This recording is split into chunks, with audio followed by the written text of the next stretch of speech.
चलिए अब आपको सीधा लिए चल रहे हैं वाराणसी, जहां पर आज प्रधानमंत्री नरेंद्र मोदी विकसित भारत संकल्प यात्रा के एक खास मौके पर जनसभा को संबोधित कर रहे हैं। लाइव वाराणसी से। सकारात्मक प्रभाव हुआ है।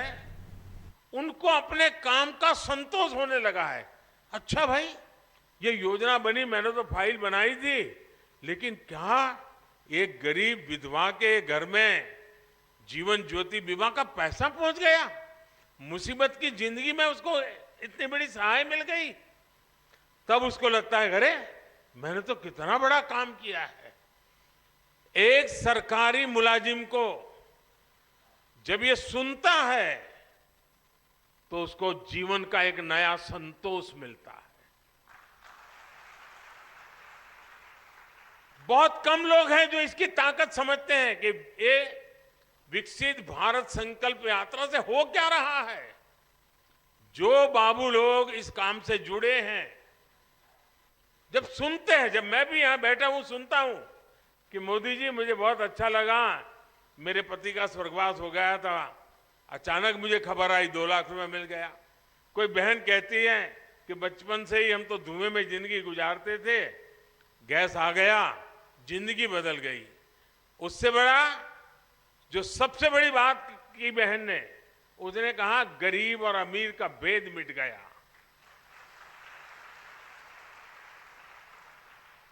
गरीबी हटाओ नारा देना एक बात है, लेकिन एक गरीब कहता है कि मेरे घर में गैस का चूल्हा आते ही गरीबी और अमीरी का भेद खत्म हो गया। जब वो कहता है कि मैं पक्के घर में रहने गया तो मेरा आत्मविश्वास इतना बढ़ गया कि मेरे बच्चे सम्मान के साथ स्कूल कॉलेज में अपने दोस्तों के सामने खड़े रहने लगे। झोपड़ी में रहते थे बच्चे शर्मिंदगी महसूस करते थे, कच्चे घर में रहते थे बच्चे शर्मिंदगी महसूस करते थे, दबे हुए रहते थे, आत्मविश्वास नहीं था। पक्का घर मिलते ही दीवारें नहीं, पक्की छत नहीं, जिंदगी आत्मविश्वास से भर गई है। अब वो दूर से मकान देखने से पता नहीं चलता है, बैंक से चेक गए इसलिए पता नहीं चलता है। जब उस लाभार्थी के मुंह से सुनते हैं ना, तब पता चलता है, चलो भाई जीवन धन्य हो गया, किसी की जिंदगी में बदलाव आ गया। अब मैं देख रहा था हमारे गुप्ता जी बोलना बंद ही नहीं कर रहे थे। क्यों? उनका मन इतना उत्साह से भर गया था कि इतनी योजनाओं का लाभ मिला, सामने से कि 10,000 रुपया बैंक से मिल जाए। साहूकार से भी पैसा लेने में दम उखड़ जाता है, ये बैंक सामने से पैसा दे तब उसका विश्वास बढ़ जाता है, ये मेरा देश है, ये बैंक मेरी है। और मैं चाहता हूं हिंदुस्तान के हर व्यक्ति को लगना चाहिए कि रेलवे मेरी है, ये अस्पताल मेरी है, ये अफसर, ये ऑफिस सब मेरा है, ये देश मेरा है। ये भाव जब जगता है तो देश के लिए कुछ करने की इच्छा भी जग जाती है। और इसीलिए ये जो प्रयास है ना, वो बीज बो रहा है।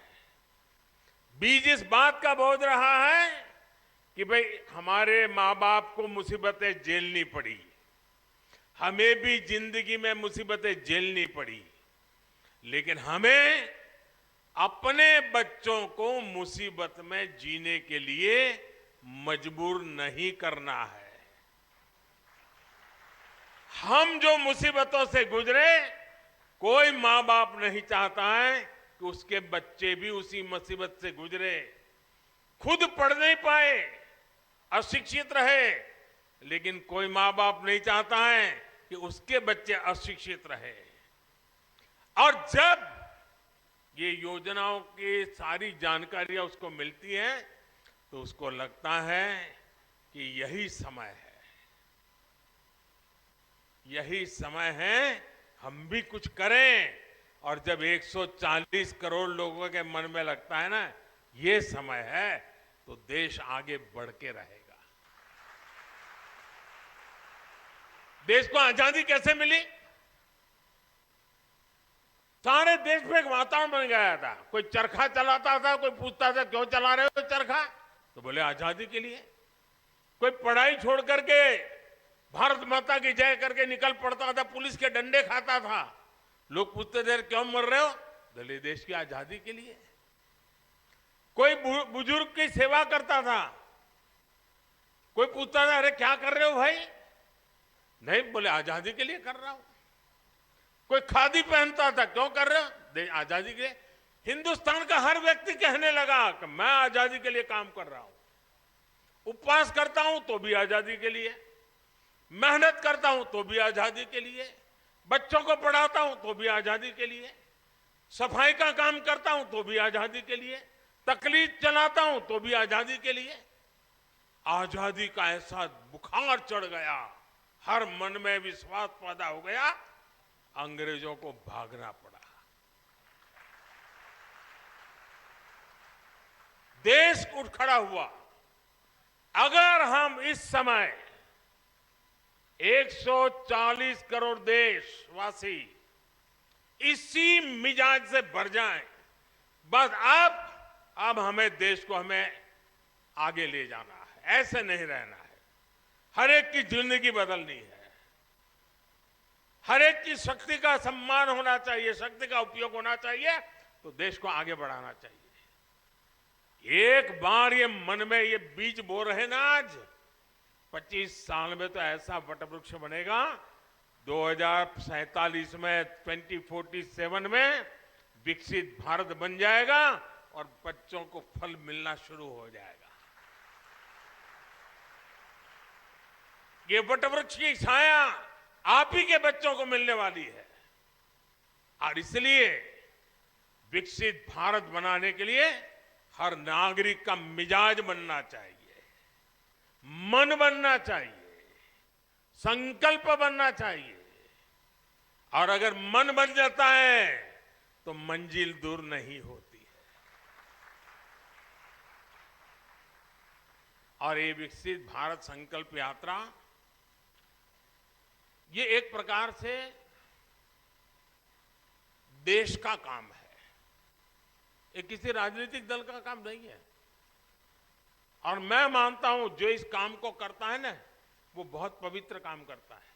वो दूर से देख रहा है, अखबार में पढ़ रहा है, उसको समझना चाहिए कि मेरी गाड़ी छूट रही है, मैं मौका छोड़ रहा हूं।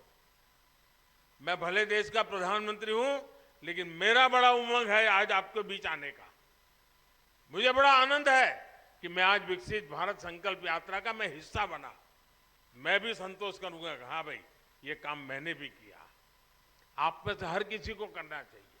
अगले गांव में जहां भी यात्रा जाने वाली हो, शहर में जिस वार्ड में जाने वाली हो, भव्य स्वागत होना चाहिए, सबके सब लोग आने चाहिए, हर किसी को सुनना चाहिए, योजनाओं का लाभ लेने के लिए आगे आना चाहिए।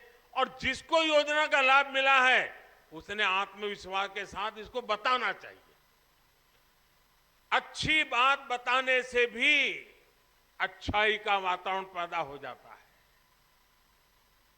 इसलिए मैं चाहता हूं कि विकसित भारत यात्रा ये बहुत बड़ा सपना है, बहुत बड़ा संकल्प है, और अपने ही प्रयासों से इस संकल्प को हमने सिद्ध करना है। मुझे बहुत अच्छा लगा, सबसे मिलने का मुझे मौका मिला, आपसे भी सुनने का मौका मिला। लेकिन हम सब प्रयास करें, इस यात्रा को और सफल करें, देशवासियों के मन में भाव पैदा करें, आत्मविश्वास पैदा करें। और हमने देखा है घर में भी जब पैसे नहीं होते हैं, तकलीफ से गुजारा करते हैं, तो कई काम नहीं कर पाते, इच्छा हो तो भी नहीं कर पाते। मन करता है कि बच्चों को ये अच्छा शर्ट ला करके दे दूं, नहीं ला सकते। क्यों? पैसे कम है। जैसे घर में होता है ना, वैसे देश में होता है। देश के पास भी पैसे होने चाहिए। पैसे होंगे तो हर नागरिक की इच्छा पूरी करेगा। आज 4 करोड़ गरीबों को घर मिल गया, जो बच गए हैं उनको अभी आगे मोदी देने की गारंटी देता है। जिनको आयुष्मान कार्ड मिल गया